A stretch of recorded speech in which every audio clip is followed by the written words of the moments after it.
구약의 말씀입니다. 주 여호와께서 학자들의 혀를 내게 주사 나로 곤고한 자를 말로 어떻게 도와줄 줄 알게 하시고 아침마다 깨우치시되 나의 귀를 깨우치사 학자들같이 알아듣게 하시도다.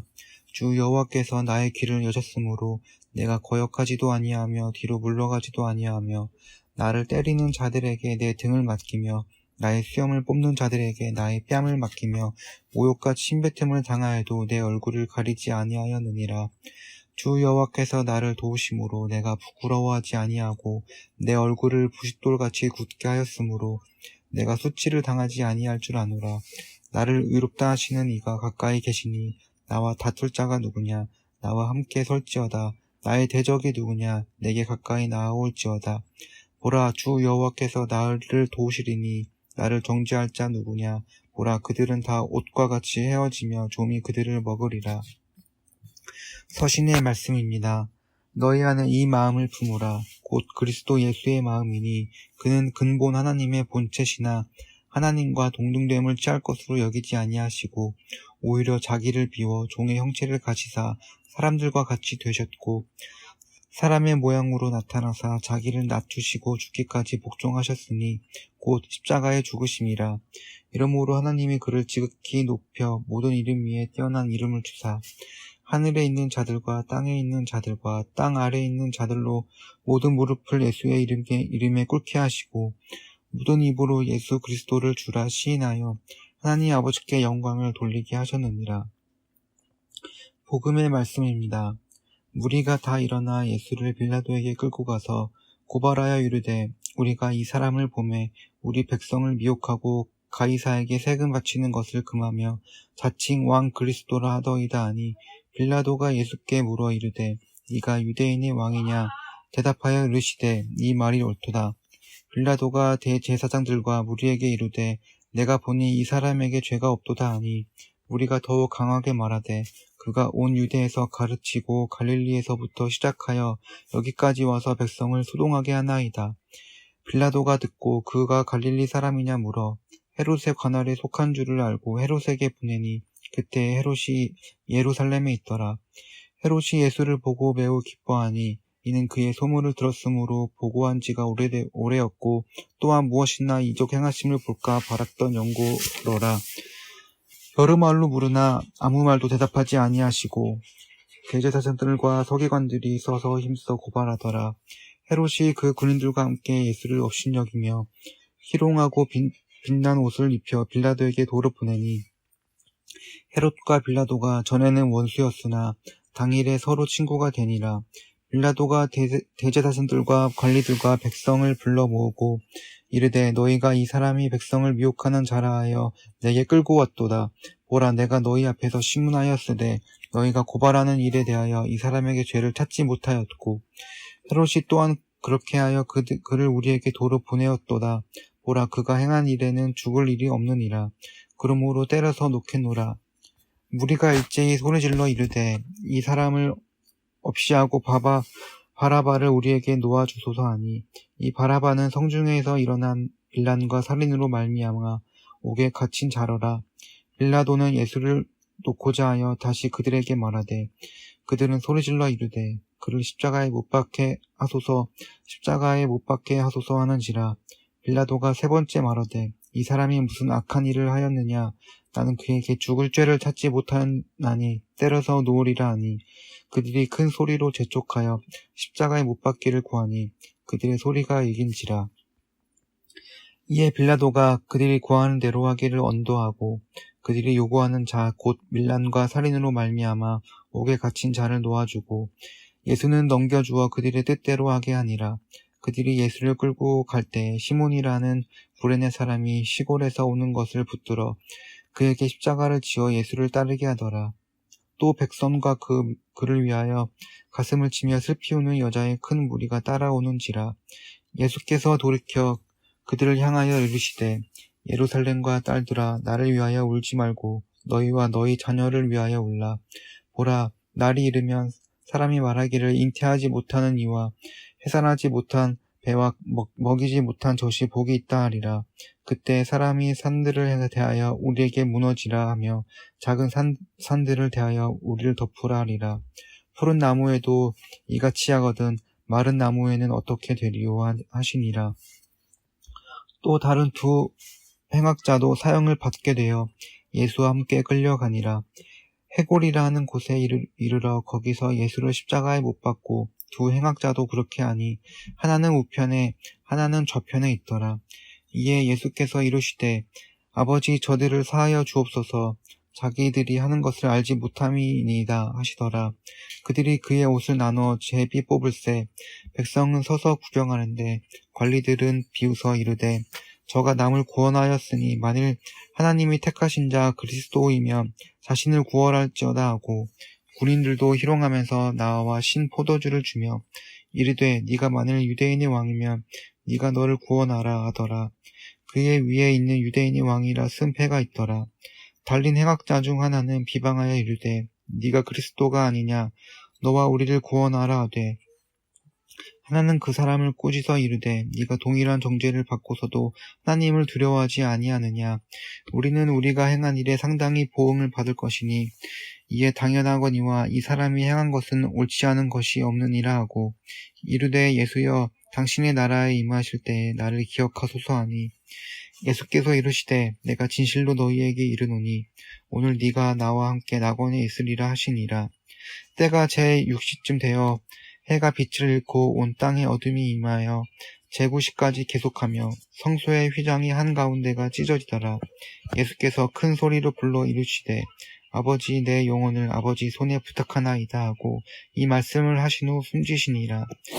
백부장이 그 된 일을 보고 하나님께 영광을 돌려 이르되 이 사람은 정녕 의인이었도다 하고 이를 구경하러 모인 무리도 그 된 일을 보고 다 가슴을 치며 돌아가고 예수를 아는 자들과 갈릴리로부터 따라온 여자들도 다 멀리서 이 일을 보니라. 다 함께 설교전 기도를 합니다. 말씀 앞에 하나 된 우리들은 하나님의 자녀로서 한 마음으로 하나님께 예배드리오니 말씀으로 여기에 임재하셔서 부끄러운 사연으로 가득한 우리의 마음을 정결하게 하여 주사 온전한 정신과 믿음으로 바른 말씀을 분별할 수 있게 해 주십시오. 예수 그리스도의 이름으로 기도드립니다. 아멘. 하나님 우리 아버지와 주 예수 그리스도께서 은총과 평화를 여러분에게 내려주시기를 빕니다. 종려 주일이자 동시에 고난 주일이 오늘입니다. 사순절 마지막 주간으로서 예수께서 예루살렘에 입성하실 때 군중들의 환영을 받은 것을 기념하고 성주간으로서 그리스도의 고난을 기념하는 고난 주간입니다. 매년 돌아오는 시간이지만 기독교인들은 이 기간에 고난당하는 자들과 더욱더 함께해야 하는 시간이어야 합니다. 그것이 곧 그리스도의 고난에 동참하는 것과 동일하기 때문입니다. 또 고난을 자발적으로 받아들이는 이 삶의 태도에서 거기에서만 그리스도의 고난을 받아들일 수 있습니다. 현대인들의 삶이 매우 다양합니다. 그리스도인들도 예외는 아닙니다. 그래서 그리스도인들의 신앙의 자세나 태도에도 차이가 많습니다. 한 분이신 하나님 메시아 예수 그리스도 그리고 한 성령을 믿고 있음에도 신앙의 방향이 하나로 좁혀지지 않습니다. 왜 그럴까요? 저는 가장 큰 이유로 교회력에 있다고 생각합니다. 상당수 많은 이 일반 교회가 교회력에 관심이 없습니다. 교회력은 하나님 나라를 가지고 오신 예수 그리스도의 탄생, 생애, 죽음, 부활, 그리고 성령 강림을 주축으로 기독교의 핵심, 즉 그리스도론을 철저히 지켜내는 신앙을 의미합니다. 매년 반복되는 절기지만 그 절기 안에서 예수 그리스도께서 선취하신 그 생명의 근원이신 하나님, 그 하나님 나라에 집중하는 것입니다. 거기에서 기독교 신앙의 방향을 일치시킬 수 있습니다. 아무리 시대가 변하고 삶의 태도가 변한다고 해도 말입니다. 그런 의미에서 그리스도인들은 늘 이런 질문을 해야 합니다. 왜 예수님인가? 왜 예수님은 고난을 당하셨는가? 예수님의 십자가 부활은 나와 무슨 관계가 있는가? 예수님이 가지고 오신 그 하나님 나라는 무엇인가 등입니다. 이것이 그리스도인으로서의 정체성 확인일 겁니다. 그런 정체성이 확립이 안 됐는데 어떻게 그리스도인이라고 할 수 있겠습니까? 교회력은 그 질문들을 하게 만든다는 것이죠. 그것을 인지하고 1년을 그리고 우리의 삶을 사는 것입니다. 오늘도 그런 질문을 하게 하는 본문 말씀을 따라 그리스도인의 정체성을 심층적으로 상고했으면 좋겠습니다. 구약 성서는 이 신약 성서로 시그널을 보내고 있습니다. 다양한 부분으로 설명이 가능하겠지만 오늘 살펴보고자 하는 것은 의입니다. 오늘 이사야 본문은 하나님 종의 노래에 속하는 부분인데요. 흔들리지 않는 믿음과 하나님으로부터 말씀의 직무를 위임받은 종이 신뢰를 고백하는 내용을 다루고 있습니다. 종은 비난과 모멸, 곧 구타와 욕설을 당합니다. 그럼에도 불구하고 하나님께 불복종하는 일이 없었고 꽁무니를 뺀 적도 없이 성실히 임무를 수행하겠다는 선언을 합니다. 왜냐하면 그는 하나님이 그에게 이것을 원하고 있음을 알고 있기 때문입니다. 즉, 순환받는 종이 자신이 수치를 당하지 않을 줄 알았다는 의미입니다. 그래서 그는 하나님이 자신을 도우시고 자신을 옳다고 인정하실 것이며 아무도 그에게 유죄를 선고할 수 없으리라는 것을 확신하고 있었다는 것입니다. 그를 의롭다고 하시는 이가 가까이 계시기 때문입니다. 의는 이 죄가 없다는 선언으로 법정에서의 이 법률적인 용어입니다. 바로 이 주제가 신약으로 보내는 시그널입니다. 즉, 고난받는 종을 예수 그리스도와 동일시해 왔다는 것입니다. 그 둘 사이의 연관 관계는 다음과 같습니다. 세상의 구원을 가져다주는 이스라엘의 역할에 대한 자발적인 수용과 그 사명을 완수하는 데 따르는 고난의 수용, 그래서 그 고난이 타인에게 의를 가져다 준다는 것과 정의와 공의와 평화를 가져올 공통적인 사명이 그것입니다.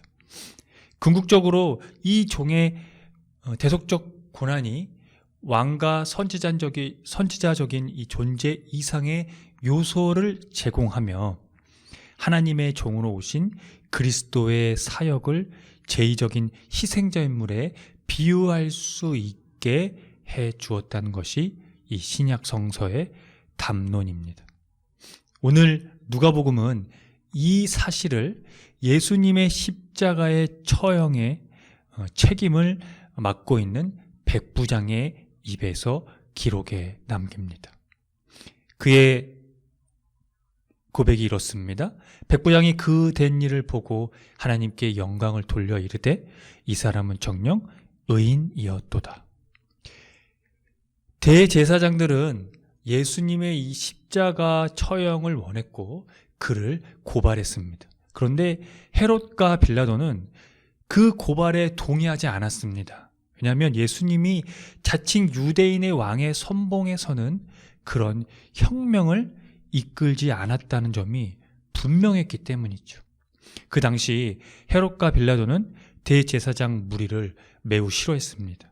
계속해서 자행된 그 권력 투쟁 과정이 있었고 그 과정에서 그들을 타도하려고 했다는 거죠.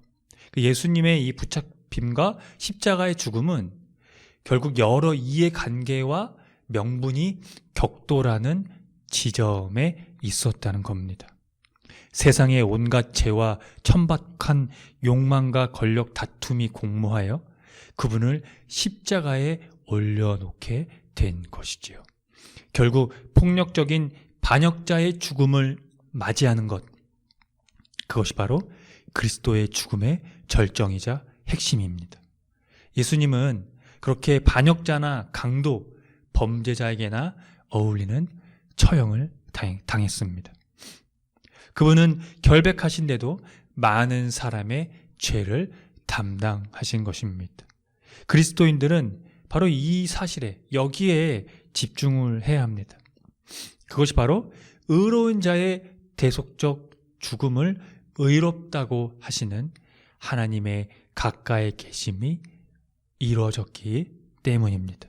바울은 그 집중을 위해 빌립보 교회 그리스도의 찬가를 상기시켰습니다.